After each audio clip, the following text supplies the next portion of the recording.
வணக்கங்க. இன்றைக்கி நம்ம என்ன ப்ளவுஸ் பார்க்க போகிறோன்னா, மாடல் ப்ளவுஸ் தான். மாடல் ப்ளவுஸில் கை டிசைன் வந்து கொஞ்சம் வித்தியாசமானது. இப்போ நான் என்ன பண்ணுறேன், ப்ளவுஸை நம்ம ஃபஸ்ட்டு கட் பண்ணி எடுத்துக்கலாம். ப்ளவுஸ் வந்து எல்லோ கலரில் இருக்குது, சாரீ வந்து க்ரீன் கலரு. இவங்க என்ன கேட்டிருக்காங்கன்னா, நம்ம கொடுத்த ப்ளவுஸ் வந்து ஆஃப் ஸ்லீவ் கொடுத்துருக்காங்க. இப்போ நம்ம தைக்கிறது வந்து மாடலாக தைக்கணும். அதுக்கான பேட்டர்ன் வந்து நான் முன்னாடியே ரெடி பண்ணி வச்சுருக்கேன். இப்போ நம்ம ப்ளவுஸ் வந்து கட் பண்ணி எடுத்தாச்சு. இப்போ அந்த மாடல் தைக்கிறதுக்காக நம்ம என்ன பண்ண போகிறோம், சேரீயில் கொஞ்சமாக துணி எடுத்துக்கிறோம். நான் பேட்டர்ன் வந்து ஃபஸ்ட்டு எடுத்து வச்சுருக்கேன். பேட்டர்ன் வந்து ஏன் ஃபஸ்ட்டு எடுத்து வச்சேன்னா, அந்த அளவு அவங்க நம்மக்கிட்ட கொடுக்கல. அதனால் நீட்டு கை, அதாவது 10.5 இன்ச்சு வரக்கூடிய அளவுக்கு நான் கையால் வச்சு மார்க் பண்ணி வச்சுருக்கேன். உள்ள டிசைனுக்காக கொஞ்சம் துணி கட் பண்ணிக்கலாம். புடவையிலேருந்து நம்ம கொஞ்சம் கட் பண்ணி எடுத்துக்கலாம். இப்போ வந்து டைலரிங் ஏன் நிறைய பேர் பழகணும் அப்படின்னா, லேடிஸ்களுக்கு வந்து நம்ம வெளியில் போயிட்டு வீட்டு வேலையெல்லாம் முடிச்சுட்டு வெளியில் போய் வேலை செஞ்சு திரும்பவும் வந்து வீட்டு வேலையெல்லாம் செய்கிறதுக்கு ரொம்ப கஷ்டமாக இருக்கும். அப்படியே வேலைக்கு போனாலும் நமக்கு வந்து மோஸ்ட்லி ஒரு நாளைக்கு ஒரு 400 ரூபா கொடுப்பாங்க. அதே நம்ம ஒரு 2 ப்ளவுஸ் தைச்சோன்னு வச்சுக்கோங்களேன், நம்ம வீட்டு வேலையும் பார்த்துக்கலாம், டைலரிங் ஒர்க்கும் சிறப்பானது. முடிஞ்ச வரையிலும் பெண்கள் அனைவருமே தையல் தொழில் வந்து பழகிக்கோங்க, தையல் கற்றுக்கோங்க. இப்போ நம்ம ப்ளவுஸ் கைக்கு வரலாம். இப்போ வந்து ஆஃப் கை இருக்குது இல்லைங்களா, அந்த அரைக்கை ப்ளவுஸை நான் காலையிலே முன்னாடியே வந்து எடுத்து வச்சுட்டேன். இது போல் ஒரு பேட்டர்ன் ரெடி பண்ணி ஸ்லீவும் தைச்சி வச்சுருக்கேன். அதான் இப்போ உங்கள்கிட்ட பேப்பர் பேட்டர்ன் போட்டு வச்சுருக்கேன். அதை நாம் போட்டு இப்போ கட் பண்ணிக்கலாம். லைனிங்கில் ஃபஸ்ட்டு கட் பண்ணணும். லைனிங் கிளாத்தில் நம்ம அந்த பேப்பர் பேட்டர்னை எடுத்து கட் பண்ணணும். கட் பண்ணிவிட்டு அந்த சின்ன துண்டு பீஸ்க்கு இருக்குது இல்லைங்களா, அதை கூட நம்ம தொலைக்காமல் வச்சுருக்கணுங்க. அதை வச்சு தான் நம்ம திரும்ப அந்த உள்ளே வைக்கக்கூடிய டிசைனாக மார்க் பண்ண போகிறோம். ஆஃப் ஸ்லீவ் கொடுத்துருக்காங்க இல்லையா, அதை அப்படியே போட்டு நம்ம மார்க் பண்ணி எடுத்துக்கணும். கைக்கு எடுத்துகிட்டு அந்த சின்ன பீஸ் இருக்குது இல்லைங்களா, அதையும் நமக்கு தேவைப்படுன்றதுனால அதையும் எடுத்து வச்சுக்கணும் அந்த பீஸை. இப்போ நம்ம லைனிங் கிளாத்தில் மார்க் பண்ணுறோம். மார்க் பண்ணிவிட்டு அதை பேப்பர் பேட்டர்னை போட்டு அப்படியே மார்க் பண்ணுறோம். கொஞ்சம் இதுக்கு வந்து ஒட்டு வர மாதிரி இருக்கும், ஒட்டு வரும். நம்ம தைக்கிறப்ப நான் எப்படி ஒட்டு வைக்கிறதுன்னு உங்களுக்கு காமிக்கிறேன்.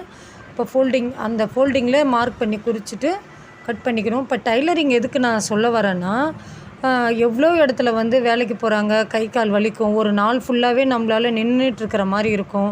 இதுன்னா நம்ம வீட்டிலே செய்யலாம், இல்லை கடை வச்சு பிஸ்னஸ் பண்ணலாம். அப்படி இருக்கிறப்ப நமக்கு உடம்பு முடியலன்னா கொஞ்சம் ரெஸ்ட் எடுத்து கூட இந்த வேலை செய்யலாம். இப்போ பாருங்கள், நம்ம கை வெட்டுறோம் இல்லைங்களா, நாம்ளும் முன்னேறலாம். நம்ம நல்லா தெரிஞ்சிச்சுன்னா 4 பேருக்கு சொல்லி கொடுக்கலாம். நம்ம முடிஞ்ச வரையிலும் பெண்கள் வந்து நம்ம வீட்டுக்கான யாருக்கிட்டையும் நம்ம கையேந்த தேவையில்ல. இப்போ கையில் நம்ம என்ன பண்ணுறோம், அது வெட்டி வச்சாச்சு. அந்த பேப்பர் பேட்டர்ன் போட்டதை ஸ்லீவ் கட் பண்ணி வச்சாச்சு. அடுத்தது எப்பயுமே நம்ம எப்படி சாதுவாக எல்லா ப்ளவுஸ்க்கும் கட் பண்ணோன்னே, நான் நிறைய டைலரிங் வீடியோ போட்டிருக்கேன், ப்ளவுஸ் வீடியோ போட்டிருக்கேன், அதில் போய் பாருங்கள். ஃப்ரண்ட்டு பேக் கட் பண்ணுறது. இப்போ வந்து கை ஜாயின் பண்ணுறோம். கை ஜாயின் பண்ணுறதுக்கு கையில் வந்து நான் ஒட்டு வைக்கணும்னு சொன்னேன் இல்லைங்களா, அந்த ஒட்டு வந்து ஃபஸ்ட்டு இப்போ நம்ம தைச்சிக்கணும். தைச்ச அப்புறம் நம்ம ஒட்டு வச்சோன்னா கொஞ்சம் சொதப்பிடும். அதனால் லைனிங்கில் ஸ்டார்டிங்லேயே ஒட்டு வச்சு திருப்பிக்கணும். அதை கெசட்னு கூட சொல்லுவாங்க. ஒட்டு தமிழில் ஒட்டு, இங்கிலீஷில் கெசட் வச்சு திருப்புற மாதிரி வரும். இதை நம்ம கட் பண்ணி திருப்பிட்டு எப்படி தைக்கிறேன்னு பாருங்கள். கொஞ்சம் கவனமாக பாருங்கள் ஒட்டு எப்படி வைக்கிறேன்னிட்டு. ப்ளவுஸில் நம்ம பார்டர் வர பகுதியை தான் கைக்கு வெட்டுறோம். கைக்கு கட் பண்ணி வச்சுருக்கோம். பார்டர் இல்லாத பாகெல்லாம் வந்து நம்ம ப்ளவுஸுக்கு ஃப்ரண்ட் அண்ட் பேக் வெட்டி வச்சாச்சு. இப்போ பார்டர் கீழே இருக்குது. நம்ம மேல் பகுதி அந்த ரவுண்ட் ஷேப்பில் கட் பண்ணோம் இல்லைங்களா, ஃப்ளீட் வைக்கிறதுக்காக வேண்டி, அதை நம்ம என்ன பண்ணுறோம், கொஞ்சம் நவுந்து வர்றதுக்கு வாய்ப்பு இருக்குது. எப்படி நம்ம சுடிதார் நெக்லாம் வந்து ரவுண்ட் ஷேப்பு இல்லை டிசைன் நெக் தைக்கிறப்ப நம்ம என்ன பண்ணுவோம், குண்டூசி குத்தி, குண்டூசி இல்லாதவங்க வேறு ஏதாவது ஊசி பின்னு கூட குத்தி நம்ம இந்த டிசைனை திருப்பிக்கலாம். இப்போ நான் ஃபுல்லாகவே குண்டூசி வச்சு டேக் பண்ணுறேன். டேக் பண்ணிவிட்டு நான் குண்டூசி குத்திக்கலாம். இப்போதைக்கு 2 துணியாக இருக்குது, அதனால் ஒன்று எடுத்துகிட்டு குண்டூசி குத்தி வைக்கிறேன்.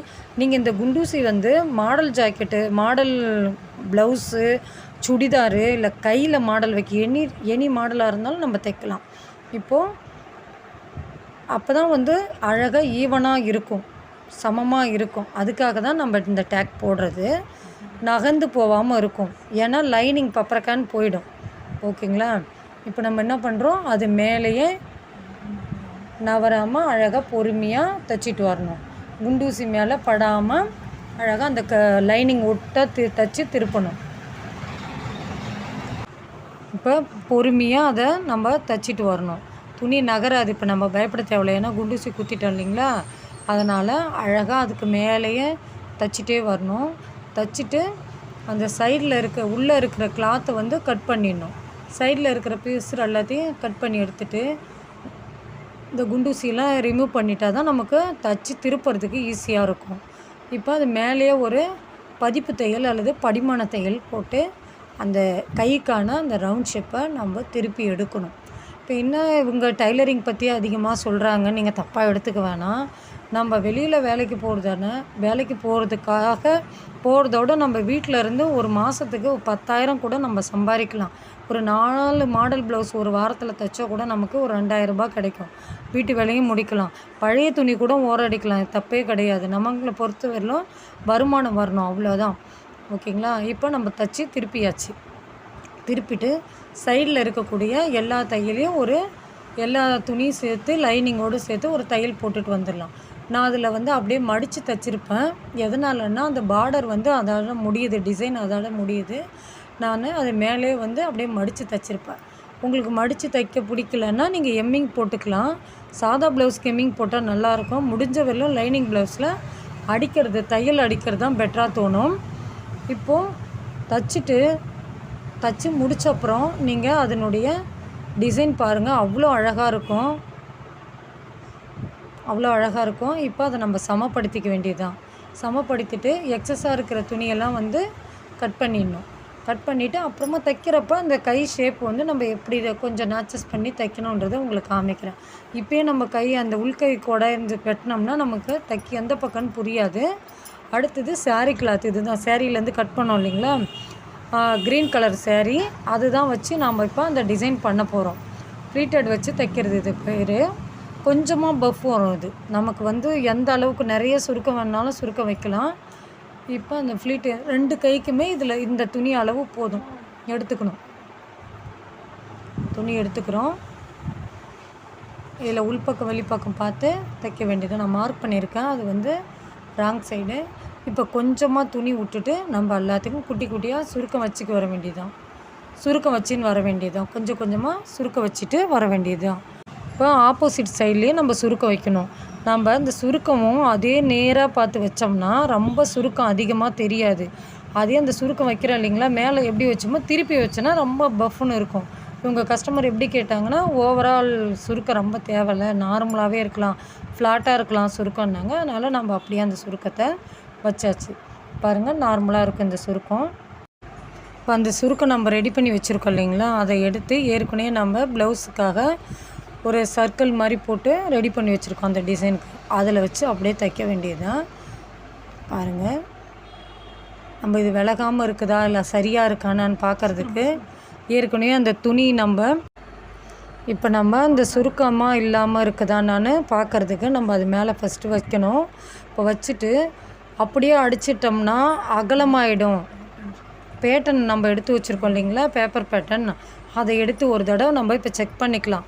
ஏன் அப்படி செக் பண்ணோன்னா, இது அகலமாக ஆயிடுச்சுன்னு வச்சுக்கோங்களேன், கையோடைய அளவு வச்சு தான் நம்ம இது பண்ணோம். பேப்பர் பேட்டர்ன் வச்சு செக் பண்ணிக்க வேண்டியது தான். நம்ம அந்த பேப்பர் பேட்டர்ன் மேலே வச்சு அது மேலே பின்னு குத்த வேண்டியது தான். அப்போ தான் விலகாமல் இருக்கும். நம்ம தைச்சதும் கரெக்டாக இருக்கான்னு செக் பண்ணுறதுக்காக தான் அந்த பேப்பர் பேட்டர்னை அது மேலே வச்சுருக்கோம். இப்போ பின்னு குத்தி அப்படியே நம்ம மிஷினில் அட்டாச் பண்ண வேண்டியது தான். அப்போ தான் கை டிசைன் வந்து கரெக்டாக உட்காரும். பின்னு அடிக்காமல் தைச்சோன்னா கொஞ்சம் நகரத்துக்கு வாய்ப்பு இருக்குது. இப்போ அது மேலே தைச்சிடலாம். கை டிசைனுக்காக கையில் அது மேலே இப்போ மிஷினில் தைக்க போகிறோம். தைச்சிட்டு உங்களுக்கு இது மேலே வேணும்னா லேஸ் அடிச்சிக்கலாம், இல்லைன்னா ஸ்டோன் இருக்குது இல்லைங்களா, ஸ்டோன் வச்சு கூட தைச்சிக்கலாம். இந்த கஸ்டமர் வந்து எந்த டிசைனும் வேணாம், சிம்பிள் அண்ட் பெட்டராக இருக்கலாம் அப்படின்னு சொல்லிவிட்டு அவங்க கொடுத்துட்டாங்க. நாம் இது மேலே ரன்னிங் செயின் இருக்குது இல்லைங்களா, அது மேலே பதிச்சோம்னா நல்லா பார்க்குறதுக்கு ரொம்ப கிராண்டாக இருக்கும். நம்ம ஆரி ஒர்க்லாம் போட்டு ஒரு 5,000 6,000 போட்டு தைக்கிறது, நம்ம இது போல் சிம்பிள் அண்ட் சூப்பராக இருக்கும். ப்ளவுஸ் நம்ம ஸ்டிச் பண்ணி முடிச்சுட்டு டிசைனை காமிக்கிறேன் பாருங்கள், அவ்வளோ அழகாக நீட்டாக இருக்கும். இப்போ பேப்பர் பேட்டர்ன் இதுவும் கரெக்டாக இருக்குது. சரியான அளவில் தான் நம்ம இப்போ ஸ்டிச் பண்ணியிருக்கோம். ஓகேங்களா. அந்த எக்ஸ்ட்ரா இருக்கக்கூடிய பிசரெல்லாம் கட் பண்ணிவிட்டு லாஸ்ட்டாக வந்து ஹெம்மிங் போடணும். ஹெம்மிங் போட்டால் தான் அது வந்து பிசுறு இல்லாமல் இருக்கும். நான் அதில் நம்ம லைனிங் வந்து உள்ளே தைக்கவே இல்லை, லைனிங் அட்டாச் பண்ணலை அந்த க்ரீன் கலரில். அப்புறமா இதெல்லாம் முடிச்சுட்டு மேலே லைனிங் அட்டாச் பண்ணணும். நான் ஸ்டார்டிங்கில் தைச்சிருக்கணும், மறந்துட்டேன். ஒன்றும் அதனால் பெரிய பிரச்சனை இல்லை. நம்ம அதுக்கப்புறமா அதில் லைனிங் அட்டாச் பண்ணிக்கணும். ஓகேங்களா? அதுக்கடுத்தது இப்போ ப்ளவுஸ் வந்து நம்ம ஒரு 5000 6000 தான் நம்ம தைச்சி போட்டால் தான் அழகாக இருப்போம் அப்படின்றதில்ல. நமக்கு எது அழகாக இருக்கோ, எது நீட்டாக இருக்கோ அதை நாம்ளே கற்றுக்கிட்டு தைச்சி போடுறப்ப நமக்கு பணம் சேவிங் ஆகும். நம்மளுடைய திறமையை நம்ம கொஞ்சம் கொஞ்சமாக வளர்த்துக்கலாம். எனக்கு எடுத்ததுமே ப்ளவுஸ் வந்து தைக்க வரல, எனக்கு தெரியவே தெரியாது அப்படின்றவங்க என்னுடைய சேனலை பாருங்கள். உங்களுக்கு ரொம்ப ஈஸியான முறையில் நான் சொல்லி கொடுத்துருப்பேன். எப்போயுமே நீங்கள் என்ன பண்ணுறீங்கன்னா, எடுத்ததுமே நம்ம பெரிய முதலாளியாக ஆக முடியாது இல்லைங்களா? எடுத்ததுமே நான் நிறைய ப்ளவுஸ்லாம் எடுத்ததுமே நம்ம பெரிய கோடீஸ்வரங்களாம் ஆக முடியாது. ஸ்டார்டிங் தான். நானும் ஒரு 18 வருஷத்துக்கு முன்னாடி தைக்கிறப்ப நிறைய ப்ளவுஸ்லாம் வீணாக்கியிருக்கேன். இன்றைக்கி எனக்கு அவ்வளோ வேலை வருது. அவ்வளோ என் வேலையினுடைய மத்தியில் தான் நான் உங்களுக்கு இந்த வீடியோ போட்டுட்ருக்கேன். இங்கே உங்களுக்கு இன்னும் நிறையா, அதாவது எப்படி சொல்கிறது, எம்ப்ராய்டிங் தெரியும், ஆரி ஒர்க் இருக்குது, எல்லாமே சொல்லி கொடுக்குறேன். டைம் இல்லை. உங்களுக்கு கொஞ்சம் கொஞ்சமாக எல்லாமே உங்களுக்கு எது தேவையோ சொல்லுங்கள், நான் ஒன்று ஒன்றா சொல்லித்தரேன். ஹேண்ட் ஒர்க்கு நிறைய தெரியும், நிறைய உங்களுக்கு சொல்லி கொடுக்குறேன். நம்ம வெளியில் போயிட்டு நிறைய நம்ம ஒருத்தவங்களுக்கு ஒரு 400 500 ஒரு கிஃப்ட் பண்ணுறதோட நம்மளே ஒரு ஹேண்ட் கர்ச்சிப்போ ஒரு பனியனில் வந்து நம்ம ஹேண்ட் ஒர்க் போட்டு கொடுத்தோம்னா அவங்க லைஃப் லாங் ஃபுல்லாக நம்மளை மறக்க மாட்டாங்க. அதே நம்ம ஒரு பொருள் வாங்கி தரேன்னு வச்சுக்கோங்களேன், அது வீணாகிறதுக்கும் வாய்ப்பு இருக்குது. இப்போ நான் அவங்க ப்ளவுஸ் தைச்சாச்சு. உங்களுக்கு இன்னும் நிறைய டிசைன் தேவைன்னா எனக்கு சொல்லுங்கள். நிறைய டிசைனு ப்ளவுஸ்லாம் தைச்சி உங்களுக்கு காமிக்கிறேன். இது பாருங்கள் எவ்வளோ அழகாக பியூட்டிஃபுல்லாக இருக்குது. தேங்க்ஸ் ஃபார் வாட்சிங். சப்ஸ்கிரைப் பண்ணுங்கள். தேங்க்யூ.